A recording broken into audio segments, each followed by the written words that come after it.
Debut Spotlight. I'm Rachel Barenbaum, author of A Bend in the Stars. And today I am so excited about my guest. Zakiya Dalila Harris is amazing. This is the second time I get to interview her. That's right. I already interviewed her for LA Review of Books. And she is so incredible that I am having her back here on Debut Spotlight. The Other Black Girl just dropped. Tell me, Zakiya, what is the book about? The Other Black Girl is about a young Black woman named Nella Rogers, who has been the only Black woman working at Wagner Books for the last 2 years. So she is really excited when another Black woman named Hazel is hired to work in the cubicle next to her. But, there's always a but, right? Before Nella can get too comfortable with this other Black woman who she thinks will be an ally, very strange things start happening in the office, and Nella begins to wonder if Hazel is all that she seems. So that's the main storyline. But then there are also the stories of three other Black women who are all also bound to the world of media in New York City. And they're also all bound by a secret that has implications for all of the Black women in the book and Black people all over the world. So I have to admit that I got an early copy of this book and I didn't read any descriptions or anything. I just dove in and I thought I knew what I was reading, right? And then all of a sudden I didn't. And you just twisted it in, right? All of a sudden it's a psychological thriller. That was amazing. Thank you. How did you do that? And what's been the reaction to that surprise? The reaction's been all over the place, honestly. I mean, thankfully, and it could be just because my wonderful agent and editor and all of my team weed out everything, but people are here for it. I mean, I got this kind of idea for a mashup because really that's me. I'm a mashup of, I love horror, I love thriller, sci-fi, but then I also, of course, I'm constantly thinking about race, my identity, how the space that I'm in affects who I am and how I behave. And so all of those things just felt, I won't say easy to put into this book, but I knew how they all kind of interacted with one another before I started writing it. So it was really fun to get to explore a slow burn and play with genre with this book. Amazing. So the other thing that really kept me reading was I thought I knew what it was about, but then really I kept thinking this is actually about who should be speaking up, right? And Yeah. How are they Yeah. going to speak up? Can you talk about that? Totally. For sure. I mean, I worked in book publishing. I feel like it's no secret at this point. It's in the copy. And there's a dynamic, I think, when you're an assistant in a lot of different places, not just publishing, where you really are a secondary role. You're really there to you're of course secondary in the sense that like the power you have is not as important because I will say editorial assistants, oof, like every possible part of the book process, we are there. But in terms of like what is being published, you can acquire things usually, typically, as an editorial assistant. So you're really kind of in this space and you have to navigate that. And I think that looks different for everybody. I think it looks different for women a lot of times. And I think it especially looks different for young Black women. And I know when I was in publishing, it's hard to get into that space and you feel like the pressures are even higher because you want to represent, you feel like you have to represent all Black people all over the world when you're the only one. And you want to make sure that other people also get in, other Black people, other people of color, into publishing or any of those industries that you're in as well. So yeah, it's just a lot. Yeah, talk about pressure, right? Yeah. Represent all Black people. Like, oh my God. Which you really explain so well between Nella and Hazel, right? Because most Mhm. people assume they are the two Black women in the office, that they are a team, right? And they're going to Mhm. have the same opinions and say the same things, but they're not, right? They're Right. not the same people and they represent totally different voices. So, can you talk about that dynamic of people assuming they're a team when they're not? Yeah. Yeah, I'm so glad you brought that up. I mean, Nella also assumes that that's how it's going to go, right? Which is really interesting too, because like on the one hand, it's like, why do you assume we're going to be best friends? But also Nella wants that, like her specific experience, she wants that. But of course, Hazel has other things kind of going on. I'll just say that. And I wanted to look at that of how, I mean, when I first started writing this, I thought about Hazel, Nella, them and what their relationship would look like. That's really what set the book off for me in this white workspace. And then the more I wrote and looked into them and the story, it just evolved. And I saw exactly why the relationship was the way it was, why the stakes are so high for them specifically, rather than if it were Nella and another, a white colleague who was working next to her. It's just different. Yeah. So I feel like we need to bring up sort of where they come to, fight a little bit is over this character of Chartricia. Right. Yes. And how about you describe Chartricia for us and what happened? Because you did it so Yes. beautifully. Chartricia is a Black character created by a white author that Nella is working with. He's a best-selling author, pretty big deal. A lot of his stories are kind of taking hot button topics, and in this case, it is the opioid crisis, and kind of turning them into, like, I mean, we've seen these kind of books before, turning them into bestsellers and looking at the characters like affected by those topics. And so he has been advised to include throw a little color in there, I think is what I say. And he does. And the result is, for Nella, a caricature that just feels absolutely offensive, clearly not the right kind of representation. And she has to grapple with whether or not she should speak up, because this is the author who keeps the lights on at Wagner Books. It's a little bit of a diva, so it's hard for her to navigate that. I just cringe every time I hear that, right? Throw a little color in. Yeah.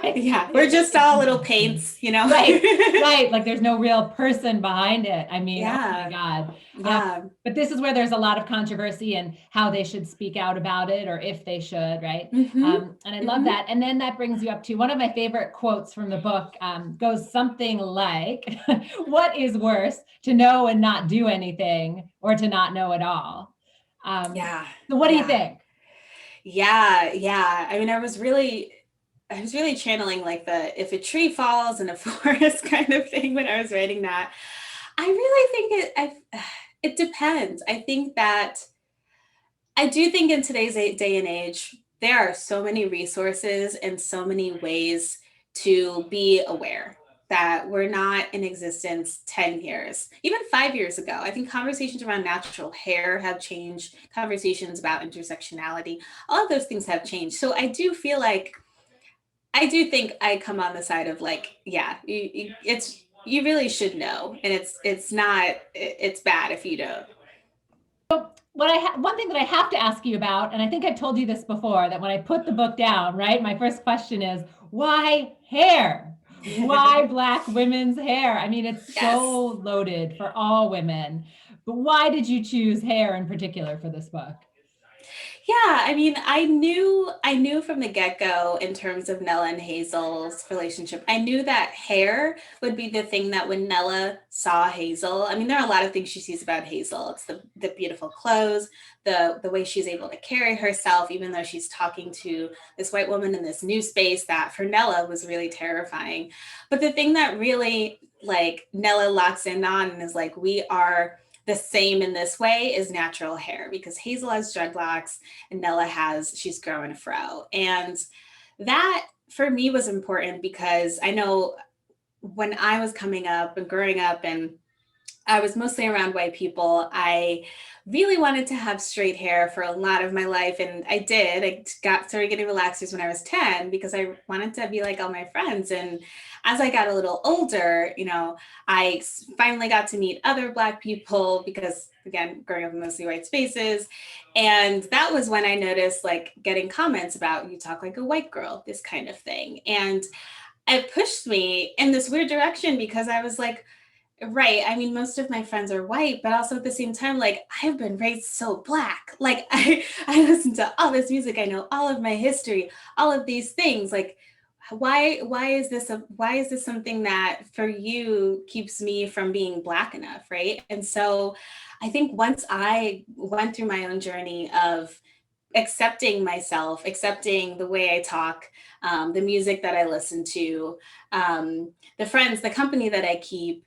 And then also, once I decided in my early 20s, the big decision to cut my hair off, everything just kind of came into place for me. I felt really tied to my Blackness, really tied also to Black people.